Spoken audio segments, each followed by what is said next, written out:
به بحمده ونفسه ونفسه. بسم الله الرحمن الرحيم. يا أيها الذين آمنوا اتقوا الله حق تقاته ولا تموتن إلا وأنتم مسلمون.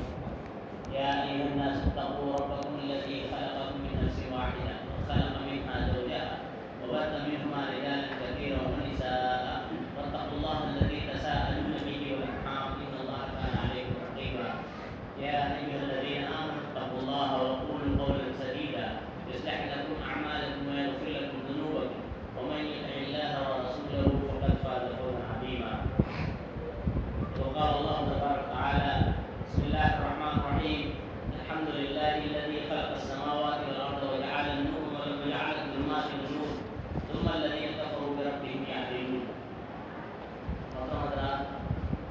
آیت کریمہ جو میں نے پڑھی ہے یہ سورہ انعام کی ہے، اور انعام کے معنی مویشی کے ہوتے ہیں، چوپائے. چونکہ اس سورہ میں اللہ رب العالمین نے چوپاؤں کے تعلق سے اور اسی طرح مویشیوں کے تعلق سے اکثر و بیشتر احکامات ان کے علت و حرمت کے تعلق سے بیان کیے، اور دیگر یہ کہ مشرکین مکہ جو غیر اللہ کے نام پہ، بتوں کے نام پہ جو جانور چڑھاتے تھے، ان بدعقیدگیوں اور مشرکانہ عقائد کی اس سورہ میں تردید ہے. اسی لیے اس سورہ کا نام سورہ انعام رکھا گیا ہے. اس کی فضیلت میں کئی روایتیں ملتی ہے. ایک روایت جو ہے امام حاکم رحمۃ اللہ نے صحیح سند سے نقل کی ہے کہ نبی کریم صلی اللہ علیہ وسلم فرماتے ہیں جب یہ سورہ کریمہ نازل ہوئی تو اس کے نزول کے وقت جو ہے اللہ کے نبی صلی اللہ علیہ وسلم نے سبحان اللہ کہا. جب سبحان اللہ کہا تو صحابہ کرام نے تعجب سے دیکھا. آپ نے کہا کہ اس کے نزول کے وقت آسمان کا افق فرشتوں سے بھر گیا تھا، اتنے فرشتے اس کے نازل ہوتے وقت نازل ہوئے تھے. اسی طرح ایک روایت میں ہے کہ اس کی وضاحت 70,000 فرشتے اس سورہ کو لے کر نازل ہوئے تھے. یہ اتنی اہمیت کے حامل سورہ ہے. بہرحال اللہ رب العالمین اس سورہ میں فرماتا ہے، اس کی ابتدا اللہ تعالیٰ نے اللہ کی تعریف سے کی ہے کہ تمام قسم کی تعریفیں اللہ رب العالمین کے لیے ہی ہیں. لائق وظیفہ ہے جس نے آسمان و زمینوں کو پیدا کیا ہے اور تاریکیوں اور نور کو بنایا ہے. تو جنہوں نے کفر کیا وہ اپنے رب کے ساتھ جو ہے اوروں کو برابر مانتے ہیں. اللہ رب العالمین نے یہاں پر اللہ کی تعریف کے بعد بیان کی کہ اللہ نے آسمان و زمین کو پیدا کیا ہے، اور اس کے بعد اللہ نے ظلمات اور نور بنائے. ظلمات آپ غور کریں کہ اللہ تبارک تعالیٰ اس کلمے سے سمجھ میں آتا ہے ظلمات کے معنی اندھیرا. اندھیرے سے مراد ایک تو جو ہے کفر کا اندھیرا، اسی طرح ایک ظاہری اندھیرا جس میں ہم اور آپ بیٹھے ہوئے ہیں. اسی طرح نور کے معنی ہوتا ہے روشنی، ایک بظاہر روشنی جو ہوتی ہے سورج نکلنے سے، لائٹ جلنے سے، اور ایک روشنی ایمان کی روشنی. اس آیت کے اس ورڈ پر غور کریں کہ اللہ نے نور کو واحد لایا. نور کو واحد، ہدایت نور ایک ہوتی ہے، اور اللہ نے اس کے برعکس جو ہے جب ظلمات کی بات کہی تاریکی کی تو تاریکیوں کو اللہ رب العالمین نے جمع کا ورڈ لایا. کون سا ورڈ لایا؟ جمع. کہ تاریکیاں کئی ایک ہوتی ہیں اور ہدایت ایک ہوتی ہے. یہ اللہ نے اس میں اشارہ دیا ہے. اسی لیے مرتبہ ہم دیکھتے ہیں جناب محمد رسول اللہ صلی اللہ علیہ وسلم بیٹھے ہوئے تھے، حضرت جابر بن عبداللہ اپنی حدیث سے بیان کرتے ہیں، کہتے ہیں کہ اللہ کے نبی صلی اللہ علیہ وسلم نے اچانک بیٹھے بیٹھے لکیر ایک بنائی، اور اس کے بعد جو ہے نبی صلی اللہ علیہ وسلم نے اس کے دائیں طرف 2 اور بائیں طرف 2 لکیر بنائی. دیکھ لیجیے، آپ غور کریں، تھوڑے سے غور کریں. اگر امت کو تھوڑا سا ہوش ہو، تھوڑا سا دل و دماغ ہو اور اللہ نے شرع صدر کیا تو اس سے ہی عقل لے سکتے ہیں کہ اللہ کے نبی صلی اللہ علیہ وسلم نے 1400 سال پہلے بتا دیا تھا کہ امت 4 میں لڑے گی. بات سمجھ رہے ہیں؟ کیسے معلوم؟ آپ نے بیچ والی انگلی پر ہاتھ لکیر پر ایسے لکڑی یا ہاتھ رکھتے ہوئے کہا تھا ھذا صراطی مستقیما فاتبعوہ ولا تتبعوا السبل. یہ میرا سیدھا راستہ ہے، اس کی اتباع کرنا اور ان راستوں کی اتباع مت کرنا. کتنے راستے اللہ کے نبی صلی اللہ علیہ وسلم بیان کرائے تھے؟ مشہور کتنے معاشرے کے اندر. بات سمجھ رہے ہیں؟ اللہ کے نبی صلی اللہ علیہ وسلم نے اشارہ دیا. اس حدیث پر بھی غور کریں، ایسی اور بھی آیت قرآن میں حدیث پر بھی غور کریں. اللہ کے نبی صلی اللہ علیہ وسلم فرماتے ہیں ھذہ سبیل ھذہ صراط مستقیم فاتبعوہ. آخری میں ہو ضمیر ہے. کیا ضمیر ہے؟ ہو. اور اس کے بعد اللہ کے نبی صلی اللہ علیہ وسلم ولا تتبعوا السبل. سبل جو ہے سبیل کی جمع ہے. سبول کیا ہے؟ سبیل کی جمع. سبیل یعنی راستہ، سبول یعنی راستے. آپ نے ایک راستہ کہا یہ ہدایت ہے، اور راستے گمراہی ہے، یعنی دیگر راستے گمراہی ہے. یہ اللہ رب العالمین کے ارشاد سے اللہ کے نبی صلی اللہ علیہ وسلم نے ہمیں سبق دیا ہے. شریعت نے آج افسوس کی بات ہے اللہ قرآن میں آگے فرماتا ہے انہوں نے حق کو بھی جھٹلایا جو ان کے پاس پہنچا. عنقریب ان کو اس چیز کی خبر مل جائے گی جس کے ساتھ یہ لوگ مذاق کر رہے ہیں. اللہ نے یہاں پہ کہا ہے کہ حق کو جھٹلانے کا نتیجہ یہ ہوا کہ اللہ رب العالمین نے اس کو مذاق تصور کیا اور اس کا جواب اللہ کہتا ہے کہ عنقریب ان کو مل جائے گا. اب غور کریں اللہ نے یہاں پہ حق کہا ہے اور حق کے تعلق سے آپ کو معلوم ہونا چاہیے ایک ہوتا ہے. لیکن آج امت محمدیہ حق کتنا بتاتی ہے؟ سب نے بتاتے ہیں لیکن عموماً امت کے اکثر و بیشتر لوگ خاص طور سے پیٹ پرست کہیں یا ایسے عالم جو جاہل ہیں وہ کہتے ہیں کہ نہیں 4 حق ہیں، یہ بھی حق وہ بھی حق وہ بھی حق وہ بھی. جیسے اس کی ایک مثال سمجھ لیجیے کہ ایک مرتبہ جو ہے ایک جگہ پر جو ہے 4 دوست لوگ بیٹھے ہیں جیسے راشد، حامد، ساجد، ماجد اور چاروں ایک مسئلے پہ بحث کر رہے ہیں. اب ان چاروں میں نا اس مسئلے میں اختلاف ہو گئی.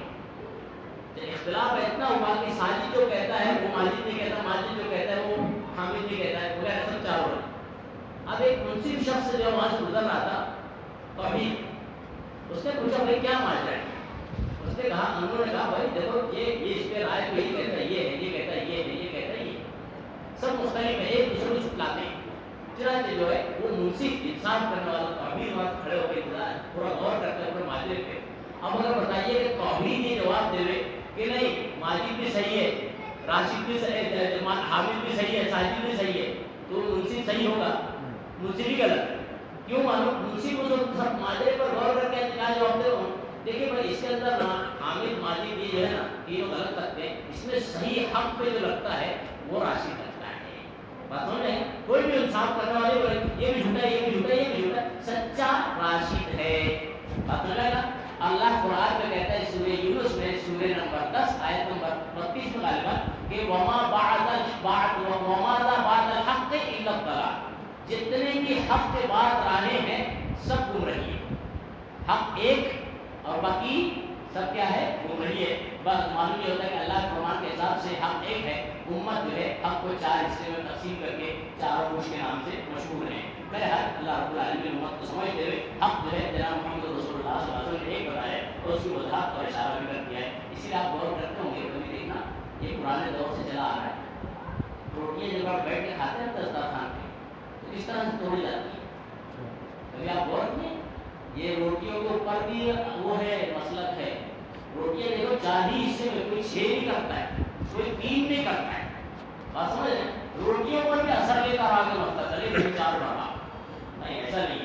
اللہ رب العالمین نے ایک کو حق رکھا ہے. پھر فرماتا ہے کیا انہوں نے دیکھا نہیں کہ ہم ان سے پہلے بہت سی جماعتوں کو ہلاک کر چکے ہیں جنہیں ہم نے دنیا میں ایسی قوت دی تھی کہ وہ قوت انہیں نہیں دی ہے. اور ان کو اللہ کہتا ہے ہم نے اوپر بارشیں نازل کی، ان کے نیچے سے نہریں جاری کی.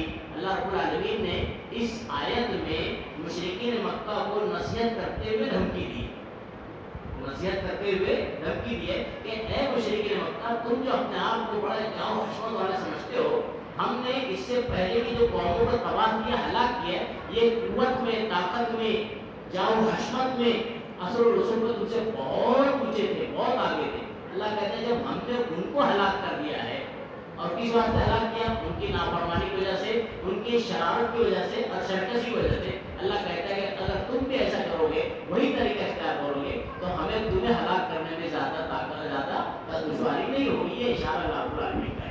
اللہ رب العالمین جو ہے اللہ کی نعمتوں کا شکر گزار کرنے کے بجائے انہوں نے ناشکری کی تھی، اس لیے ان کو اللہ نے ہلاک کیا بیان کرتا ہے. پھر فرماتا ہے کہ ہم آپ پر کاغذ پر لکھی ہوئی کتاب کو نازل کرتے تو لوگ اپنے ہاتھوں سے چھوڑتے بھی تو اہل کفر یہی اس کا انکار کرتے.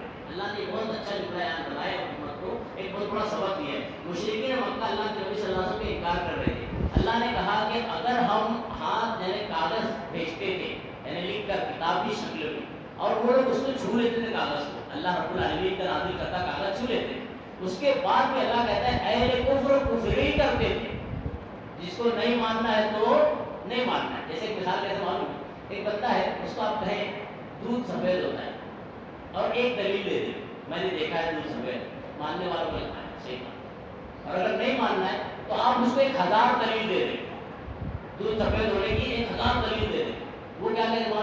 ارے یار ہو سکتا ہے، تو آپ تو صحیح دیکھو 1000 دلیل کے بعد بھی ہو سکتا ہے یہ اہل مکہ کی جو قصور جو تھا اللہ نے بیان کیا ہے، اور یہی قصور آج امت میں پایا جانے لگا ہے۔ اللہ رب العالمین نے دوسری جگہ قرآن میں ارشاد کیا ہے، فرمایا ہے وَلَوْ فَتَحْنَا عَلَيْهِمْ بَابًا مِنَ السَّمَاءِ، اگر ہم آسمان کا ان کے اوپر دروازہ کھول دیتے اور وہ لوگ اس کے اوپر چڑھنے لگتے، وہ یعرجون، اللہ نے کہا ہے چڑھتے ہوئے، جب اوپر چڑھتے تو کیا کہتے ہیں معلوم ہے؟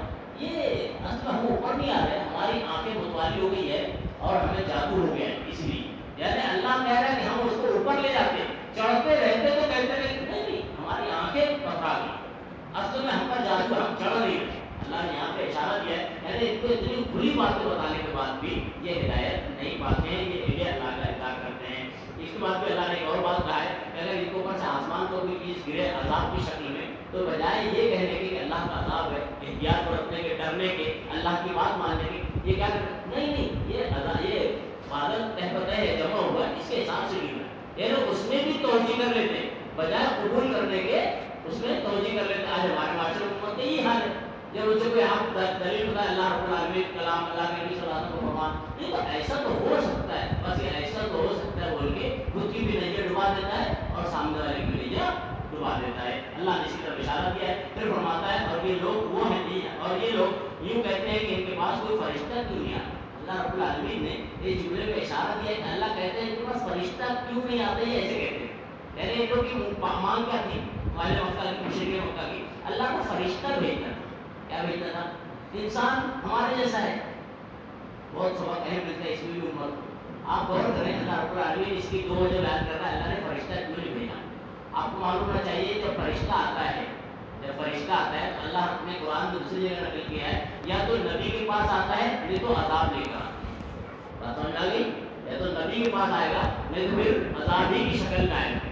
تو اللہ کہتا ہے اسی لیے ہم نے فرشتہ نہیں بھیجا ہے، تاکہ اگر فرشتہ آ جائے گا تو فائدل رہے، اگر مانے تو ٹھیک، نہیں مانے تو پھر مہلت نہیں ہے۔ اور اللہ رب العالمین تو رحمت والا ہے، اللہ نے رحمت کو ترجیح دی ہے، اس لیے اللہ رب العالمین نے فرشتے کو نازل نہیں کیا۔ پھر اللہ رب العالمین دوسری وضاحت کرتا ہے، دوسری وجہ بتاتا ہے، سبب بتاتا ہے کہ ہم نے فرشتے کو اس لیے نہیں بھیجا کہ اگر فرشتے یہاں پہ آتا تھا تو ظاہر بات ہے فرشتوں کو اصل شکل میں دیکھنا انسان کی بس کی بات نہیں ہے۔ آپ سمجھ رہے ہیں؟ ایک وقت اللہ کے نبی صلی اللہ علیہ وسلم کر رہے ہیں کہ میں نے دیکھا، نبی صلی اللہ علیہ وسلم نے بتایا کسی کو ذہن ہے حضرت جبریل کو اصل صورت میں کتنی بار دیکھا؟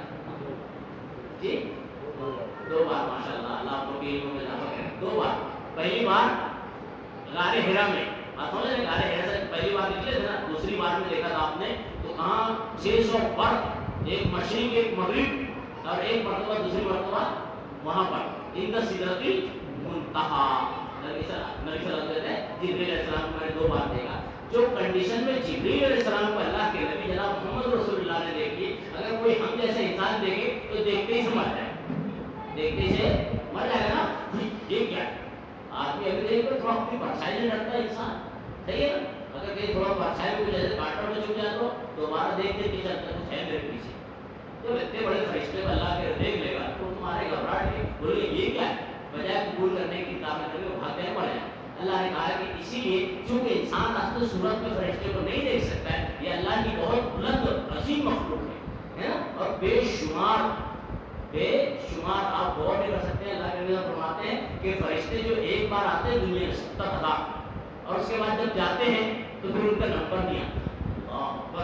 اللہ نے بے شمار فرشتے بنائے اور ایک فرشتے کو انسان نہیں دے سکتے، تو یہ اللہ نے وجہ بیان کی۔ پھر دوسرا اللہ نے وجہ یہ بیان کی کہ اگر فرشتہ آتا تو انسانی شکل میں آتا تھا، اور جب انسانی شکل میں ہم فرشتے کو بھیجتے تھے تو جو طریقہ کار یہ ابھی اختیار کیے وہی طریقہ کار فرشتوں کے ساتھ بھی اختیار کرتے، پھر اللہ کا عذاب آ جاتا تھا۔ اسی لیے اللہ رب العالمین نے اپنی رحمت سے بجائے فرشتہ کو انسان بھیجا ہے نبی بنا کر۔ اور ایک نقطہ غور کریں، تھوڑا سا ملتا ہے اس امت یعنی اس کفر والی امت، شرک والی امت اور آج کی امت محمدیہ میں تھوڑا سا فرق ہے، اور اس ہو بہو بھی ہے۔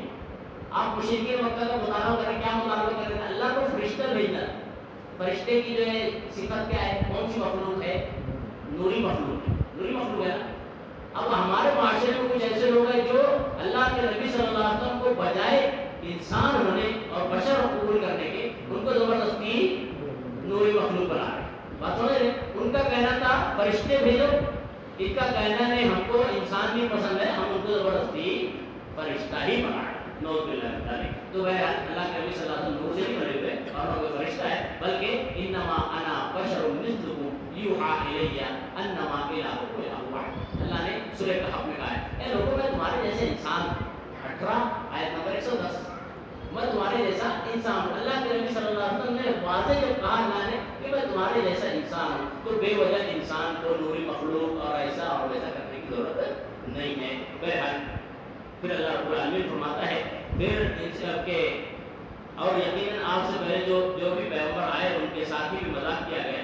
آیت میں اللہ کے نبی صلی اللہ علیہ وسلم کو تسلی دی جا رہی ہے کہ اللہ کے نبی صلی اللہ علیہ وسلم اگر مشرکین مکہ آپ کو مذاق اڑاتے ہیں، ٹھٹا کرتے ہیں، تو آپ پریشان نہ ہو۔ اس سے پہلے بھی جو انبیاء آئے تھے ان کی قوموں نے ان کے ساتھ یہی طریقہ کار کیا تھا اور جب ایسا کوئی کرتا ہے تو اللہ رب العالمین اس کو پھر اس کا مزہ چکھا دیتا ہے، عذاب پہ گرفتار ہو جاتا ہے۔ اور یہی نتیجہ مشرکین مکہ کا بھی ہوا تھا۔ اللہ کے نبی صلی اللہ علیہ وسلم کا انکار کیے، خوب زیادہ مذاق اڑایا اور نتیجہ آپ دیکھ لیں بدر میں جب آئے تھے تو باجر ملی کی طرح ختم ہو گئے تھے۔ یہ اللہ رب العالمین نے یہاں پہ اشارہ دیا ہے۔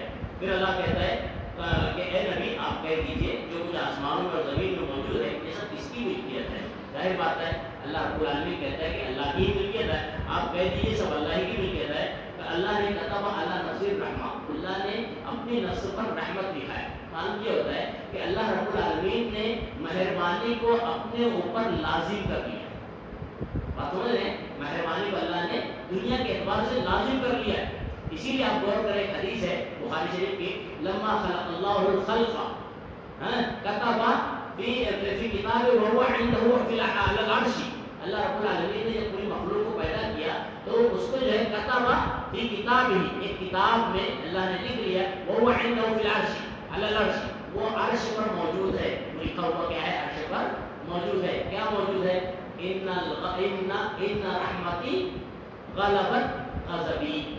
اللہ کہتا ہے، یہ حدیث قدسی ہے کہ میری رحمت میری جو ہے غضب پر غالب رہے گی۔ معلوم یہ ہوتا ہے کہ اللہ الرحمن الرحیم دونوں ہے۔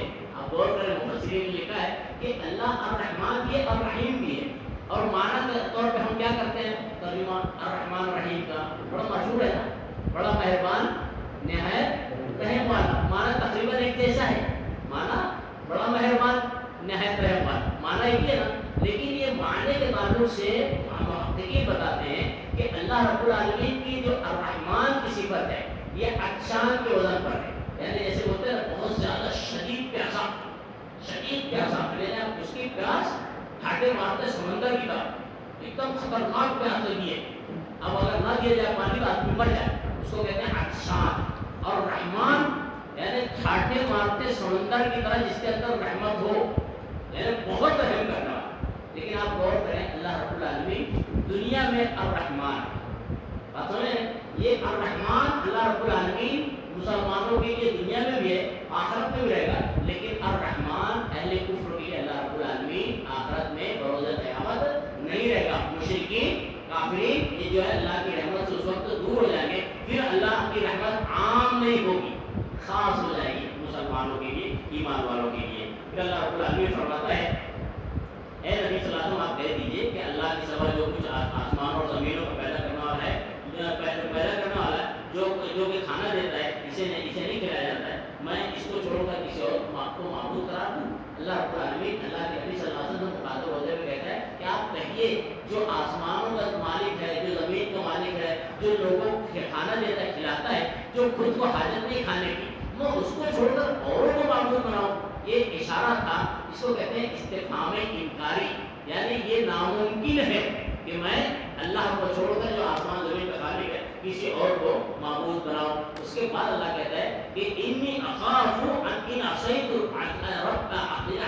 عذاب ربی، ان عصیت ربی عذاب یوم عظیم۔ اللہ نے ایک جملہ نقل کیا ہے نبی صلی اللہ علیہ وسلم کا، میں ڈرتا ہوں، انی اخاف ان عصیت، اگر میں نے غلطی کی، اگر میں نے گناہ کیا جو مشرکین مکہ کر رہے ہیں، اللہ کو چھوڑ کر غیر اللہ کو پکارنا، اللہ کے نبی صلی اللہ علیہ وسلم اشارت پر بتا رہے ہیں اگر یہ میں کروں تو میں اللہ رب العالمین کے عذاب عظیم سے ڈرتا ہوں۔